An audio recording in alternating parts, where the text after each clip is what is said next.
Hello and good afternoon to Isle of Faces listeners from around Westeros. This is Sir Buckley speaking to you from windy old England, and this is another Isle of Faces mini episode about the TV show Game of Thrones. Today we are talking about Season 8, Episode 2, A Night of the Seven Kingdoms, also known as one of the best episodes of Game of Thrones ever. Before I get to doing the usual thank yous and this is what's happening and look for this, we need to talk about that episode, A Night of the Seven Kingdoms. There's a lot of people written a lot of stuff about the episode, myself included. I don't think I'm going to be able to say anything new, but what an episode. It really was. I've never had a reaction like that to any episode of any TV show, including Game of Thrones. And I'm quite emotional, reactional guy, my wife will tell you in a second. That episode was nothing short of a love letter to all these characters that we've grown to love over the past nearly a decade, or longer if we want to include the books as well. It had so many moments that we've been waiting for, so many moments that we didn't know we were waiting for and actually surpassed expectations. I'm not going to go through them all now. Plenty of people have done that, and again, so have I. We'll talk about that in a minute. But I had goosebumps through the whole way. I didn't sleep for about 2 hours afterwards, not until about 4 o'clock in the morning. No, it would have been about 5 o'clock in the morning. I haven't thought about very much else since. I've literally just been locked at my keyboard, thinking, writing, thinking some more. The occasional cry, I don't mind telling you. You try and listen to that song, not cry. I dare you. But anyway, yes, easily in my top 3, probably alongside Blackwater and The Children as my favourites. And obviously quite a different episode, but I think that's why we loved it so much. Go and watch it again before you listen to this. We'll sit and wait for 60 minutes. Okay, so we're going to talk about The Night of the Seven Kingdoms, obviously, in this little, probably half an hour-ish cast. My apologies for not putting out a second one for the episode of Winterfell. We were away over the weekend for Lady Buckley's birthday, and then when we got back, we needed some sleep before Sunday's episode, so no regrets there, because glad I was awake for that one. More apologies for being slightly slow in getting this episode out. Unfortunately, Lady Buckley came down with a cold after we went away and sounded very bunged up all week, and I don't have the audacity skills to make her sound human, so we've had to wait until now. So before we get there, like I say, I've been tapping away at the keyboard. You can go to my website, thegrindstone.co.uk. You're going to find some essays on how our characters all came together to form one last Night's Watch. You're going to find an essay on how this was Tyrion's strongest episode in years, and soon enough you'll find some on the theme of forgiveness being so heavily used in this episode, and also probably one on Ser Jorah and his escapades. So if you want to go and look at those, I'll probably put them on Reddit as well. And if you'd like to celebrate the wonderfulness that is me, or if you're just sick of hearing my voice and you want to read something instead, try that. Thanks again for listening to these mini episodes with the wife here. Surprisingly popular. They've really shot up our little download tracker thingy. Slightly suspicious you like my wife more than me, so maybe I'll kick her out soon and just make you all listen to me again. But for now, here we are with Lady Buckley talking Night of the Seven Kingdoms. Are you feeling better? I'm not very well. Are you well enough to continue? Well, I'm well enough in the hopes that you can edit it and I can sound like a human. I can't. So this has to sound like the Swamp thing. Brilliant. How was your birthday? Really good. Lovely. Do you want to say anything about the episode, or should we get into it? I think it's a really good kind of like build up. It was one of those ones that's made it really, well, you said it a couple of times about like fan service, and there's a lot of things that we didn't expect they were going to include, and they did. You're going to get mad at me at some point, but there was parts that I thought were reminiscent of other things that I thought were really good. So today we're not going to argue, in theory. So sorry if you tuned in for that. Never going to happen. That's our main feature. But we're also not going to predict, hopefully, because we want to give episode 2 its due. And firstly, what we're going to do is to give an update on all these minor characters that we spoke of before a couple of episodes ago. So that was Bronn, Gilly, Gendry, Sunday, Pod. And now they've all been featured in some way or another, so we can talk a bit about them and see if we're right or not, and what we think about what they are actually doing. So let's do Bronn first, even though he's not actually in this episode. We know what he's doing. So we saw Bronn in King's Landing.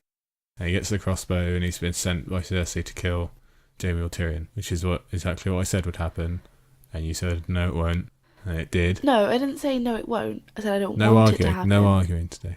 I said I don't want it to happen. I said that too. I don't think he will. Maybe he won't. I don't think he will go through with it.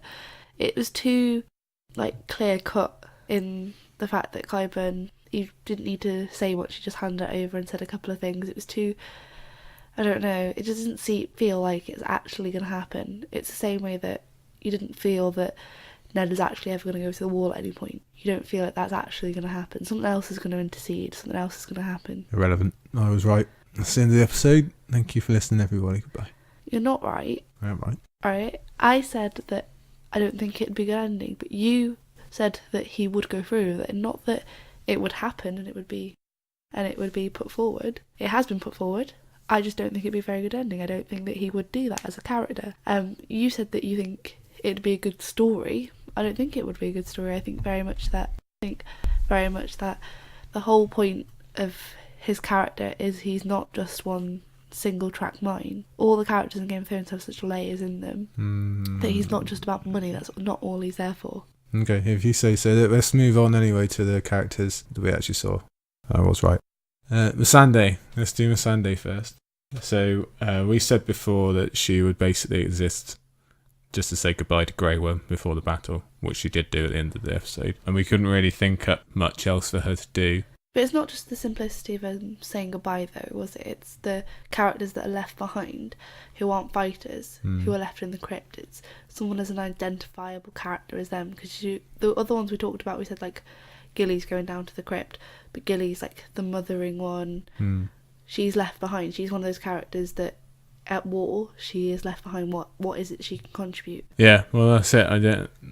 That's what I mean. She's pretty much just there to say goodbye. But they have added in this little wrinkle with her and Grey Worm and the Dothraki and everyone else Daenerys has bought of not being welcome by the Northerners. So, and we didn't think that, and that is actually quite a nice little thing to give them to remind us that probably would happen. All of these different looking people suddenly appearing in the north to these villagers who have only seen big bearded men before, and especially when she was trying to be nice to the kids and they just ran away. They did a good job of giving something to Missandei when I thought she would basically just be in the background. She does highlight kind of the almost racism within the world and what they know and the trust in what they know, and not so much as an open mind in what they know. But then, as we've talked about before, that they were talking specifically about the north, though. Actually, when you go to King's Landing, there's so many different characters there. There's so many different nationalities and people from Essos there anyway,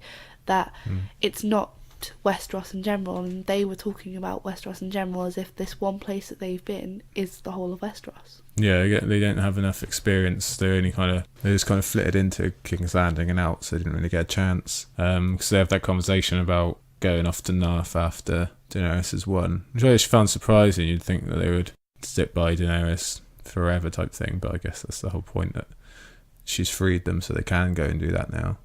I think it's that, but it's also the sense that they have a life. He's not just a soldier, because there's a life post that. They want to see that there is a future. They've got that optimism. But then at the same time, I think that is building them up to be killed. One of them, at least. Yeah, definitely one of them. I don't think they both get away to go and see the butterflies at Narth. Butterflies? Yeah. It's just the funny way you said it. There's butterflies at Narth. Butterflies everywhere, isn't there? There's lots of them at Narth. Read the books. I am reading the book. Good. Nearly finished. Good. So we haven't actually seen Missandei interact with Daenerys, but I think she is a good little reflection, because Daenerys also isn't welcome and obviously isn't fitting in. And although we haven't got any Dothraki looking at what snow is, which I wish we did, but we can kind of see that they're all out of place. And even though Daenerys gets on with Jon, that's about it. And I think it's gonna, even though the dead are here to distract them all, that will come to something at some point. Yeah, but I don't think there is a difference though, because with the Dothraki have always been seen as outsiders even within Essos.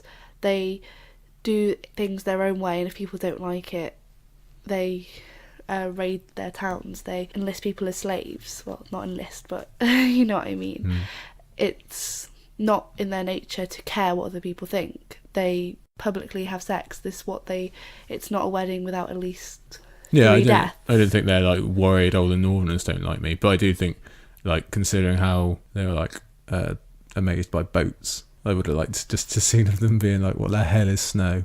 That would be interesting. I also don't think that we can compare Missandei and Daenerys in that outsider way, because actually we said that Missandei's character is the one to be left behind, and Dany is actually a fighter. I know she's not physically with a sword herself, but she is a fighter. Is that at the end of the episode you can see her and Jon clearly going to go and get on the dragons. Yeah, I'm not denying it. I'm not comparing them as fighters. I just mean that, like, they both don't fit in the north. The Targaryens aren't welcome in the north. I don't know what the word is. Essos people aren't welcome in the north either. So you can kind of see that they're there, but they're only there because they need them there. It's not like they're actually welcome. No, but it's about changing their ideals. That bastards weren't welcome, but Jon was accepted. They're already changing. It was like they can't have Sansa supersede them. And actually, Sansa is superseding Bran. She's superseding Jon at some points. It's changing. It's just something new for them to deal with. Yeah. Should we move on to Gilly? 1 second, before we move on, yeah. It's the same way that I thought you were going to come in with it. It's the same way in that, well, they're accepting the wildlings. They were so anti-wildling. Wildlings were brought, and there was some of the Night's Watch that had that fixed mindset, there's some that didn't. Yeah, that's true. And you can see, like, Gilly is there and no one seems to mind. Mm-hmm. But it's obviously more of a deep-seated thing that Gilly looks like the Northerners. But then what about Tormund? You've got Tormund sat around in that group. Like, he is very clearly an outsider, but they accept him. Yeah, but he's not.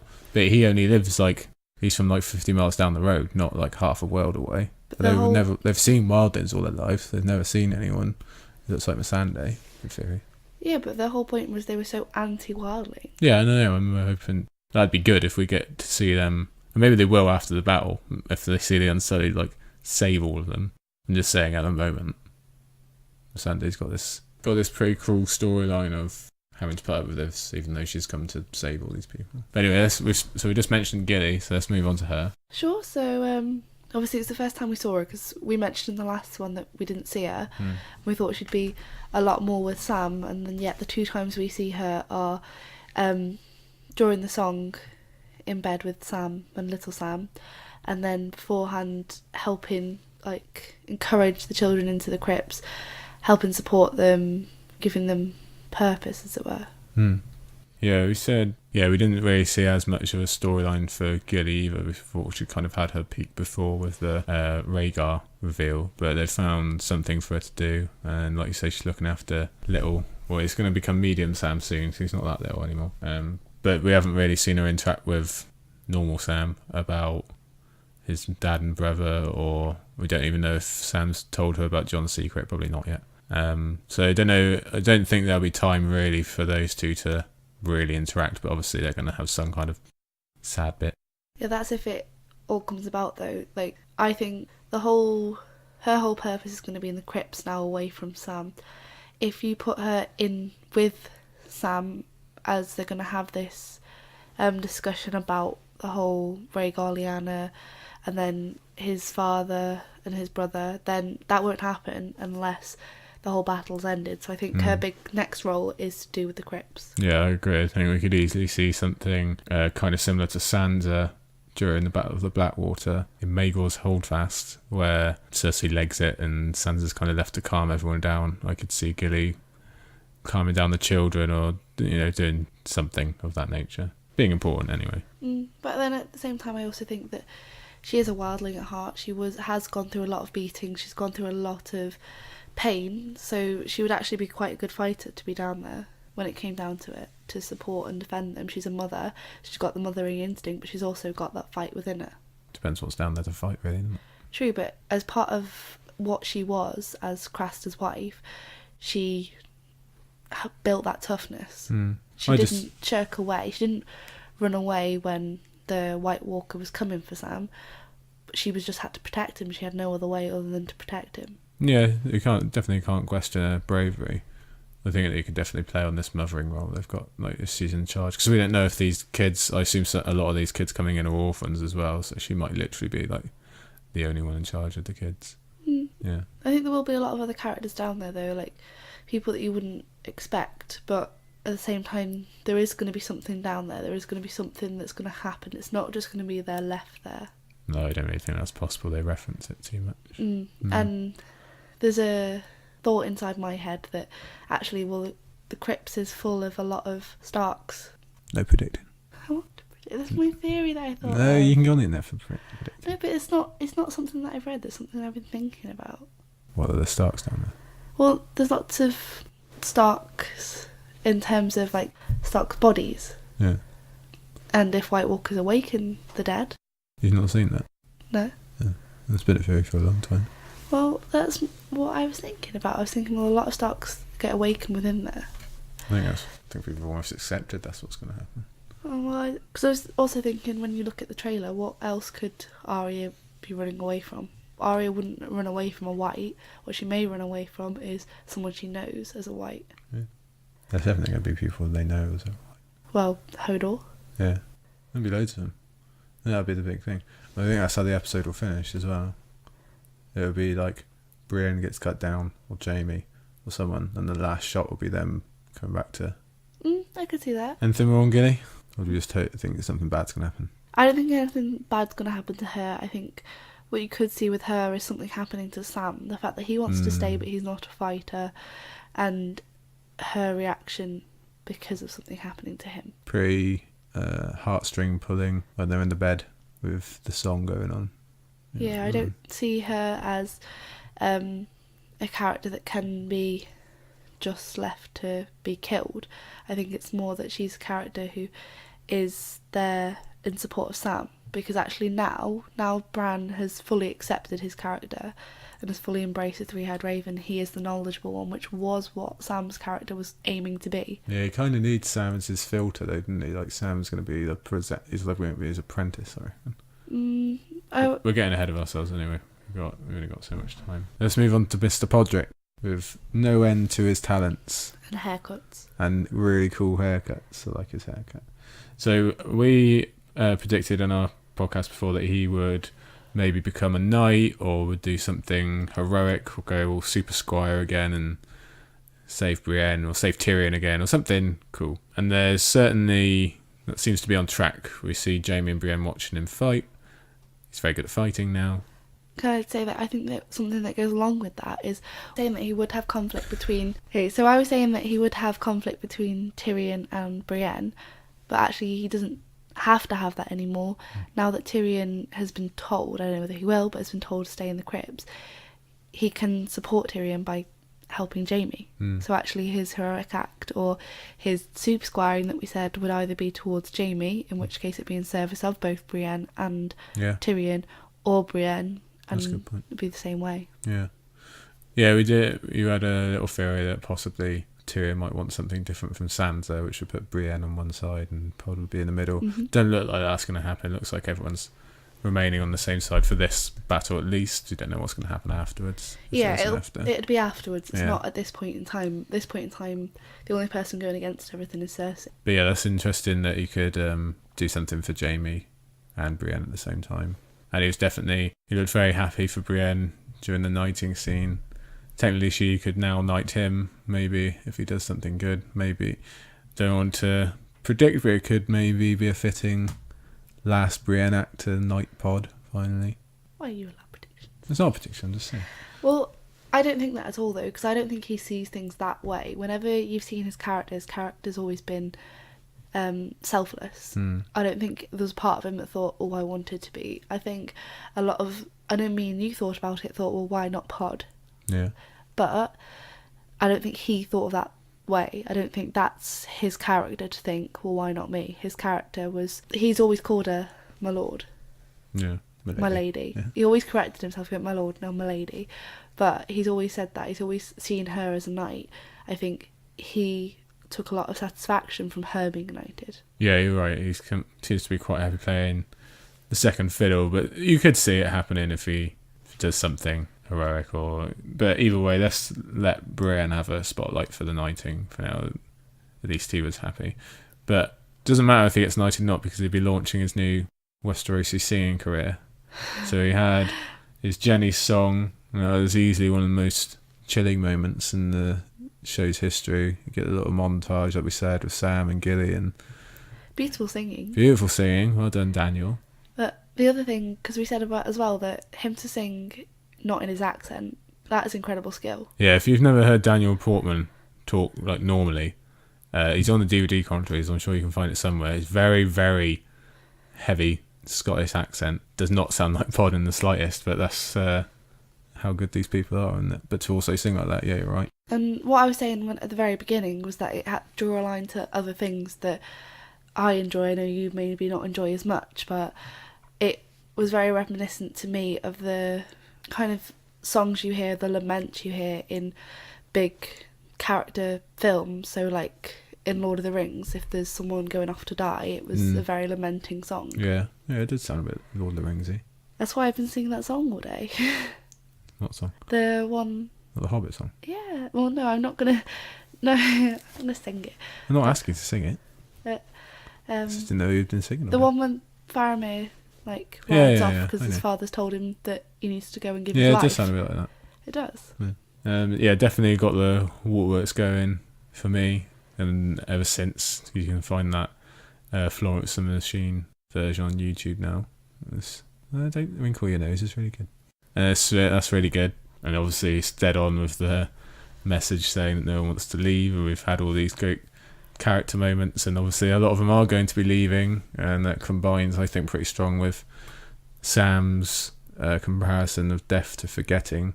And I think that kind of hits the nail on the head, that this show where people die and come back and aren't really dead, that they are going to die and they're not going to come back, and we're just going to lose a lot of what we've gained. Yeah, the only reason I wrinkle my nose is she's a brilliant... I'll cut that bit out now. No, I'm just saying, she's a brilliant artist, but I want to hear him sing it. Yeah, I don't want his portrayal of it. It's the character. It's the emotion behind it. It's not just looking at You the listened song. to the Florence one, yeah? No. That's good. I thought I made a good point. It's actually pretty good development for Pod's character as well, considering he couldn't look anyone in the eye and stutter for his words, and definitely couldn't talk to Ros when she was handing those books over. Might have had something to do with the massive cup of wine Tyrion gave him, but it's nice to see how far he's progressed, fighting and talking wise. Yeah, but it was good to see the kind of backtrack to he's still the same person, and that Tyrion hands him the big glass of wine, even though Brienne's has half a cup, and even though Tyrion pulls him away, he has that little smile between cheeky them. Little smile, yeah. That is good, yeah. Anything else for Pod? No, I just think that his character now becoming a fighter, he still shows the fragility within the song, and it's such a beautiful kind of moment with them all sat around the fire.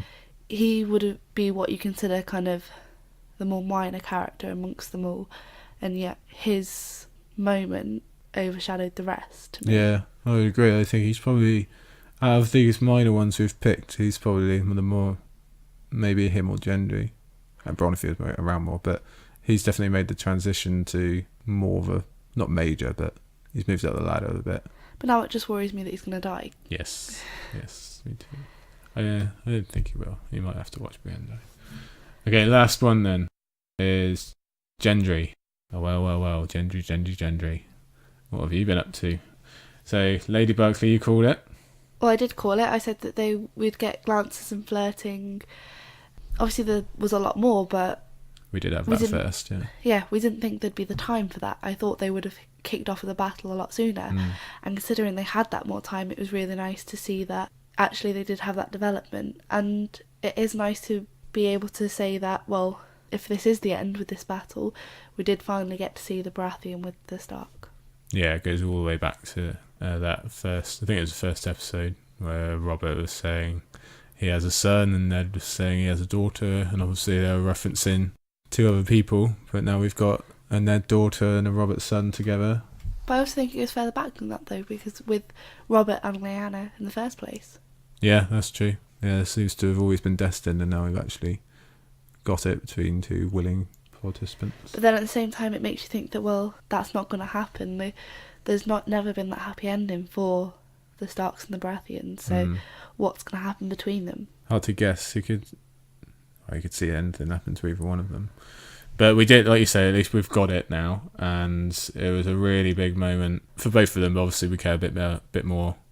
We care a bit more about Arya, especially in season 7. People were worried, when she's walking around with her hands behind her back and whatever else, that she's just become a fighting version of Bran and is a bit empty.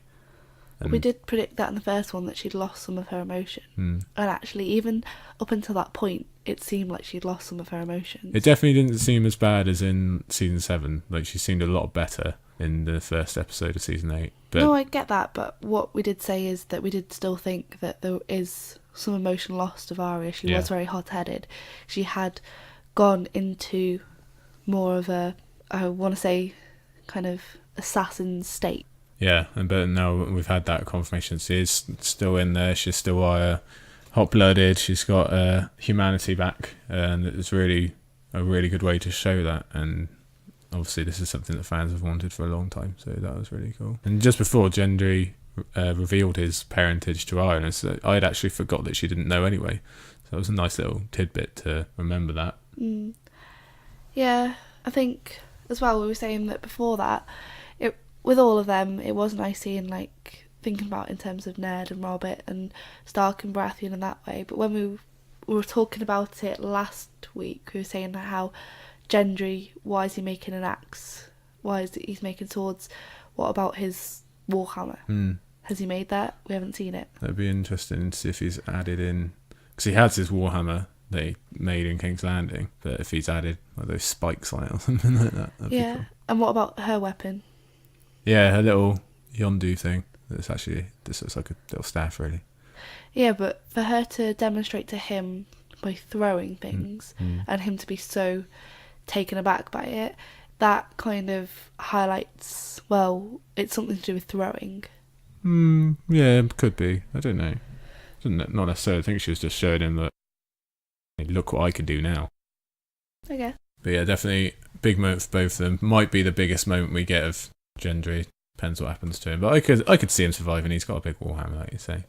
It would be good if we did finally get that Stark Baratheon. I don't think it's even necessarily an ending where, they go off to a castle with each other, because like I said, that's just not her. But I can still see it ending in tragedy if you think about the Stark and Baratheon. Yeah, you can see all of it in tragedy. But what I mean is Stark and Baratheons have never had a happy ending. Very true. Okay, so we're going to do a little extra bit on people getting interrupted today, but we'll save that for the next one because we've got about half an hour's worth in. So we'll keep this one with our minor characters. We will make sure we do a second one this time. We didn't last time. On interruptions and stuff we've been wondering about and anything else we think of in the meantime. So you can go and blow yourself into a tissue. Thanks. And you can say goodbye now. Bye. Bye-bye. Alright guys, thanks for tuning in and listening. That's another little mini cast. The other faces there, episode 2, A Night of the Seven Kingdoms. Once again, one of the best episodes in the whole series. We were spoilt. You can go check through the fandom. There's a lot of podcasts, a lot of articles talking about it. Check out Brotherhood Without Manners. They're kind of new. Make sure you give them a listen. All the usual people. Joe Magician, he's got a good video up about the Jenny's song. If you can, get through it without crying. I can't. Kim Renfro, she's writing a lot about the show. You need to go and make sure you're following on Twitter, seeing everything she's writing. Eliana, or Glass Table Girl, she's put up her Eliana, you might know as Glass Table Girl. She published this week her, she called it her magnum opus. It's on Daenerys. You definitely need to go and have a look at that. It's absolutely mind-blowing. You won't regret it. The whole fandom is up and going. I don't remember seeing anything like it after that episode. It's literally everyone. You're spoiled for choice. Try and find some time to get everyone in. Do me a favour, please go and listen to History of Westeros, or go and watch the live streams. I'm involved with helping out, doing some of the notes for that, so that'd be cool. And obviously, come back and see us for our next minicast, probably at the weekend, where we'll get to interruptions and wonders this time around before episode 3, and we all start crying again. One last thing again, check your Reddit or go to my website, The Grindstone. There's some new essays. Love it if you could have a look at those, and you can, complain about them to me, because I love doing that. Alright guys, prepare for the end. See you next time.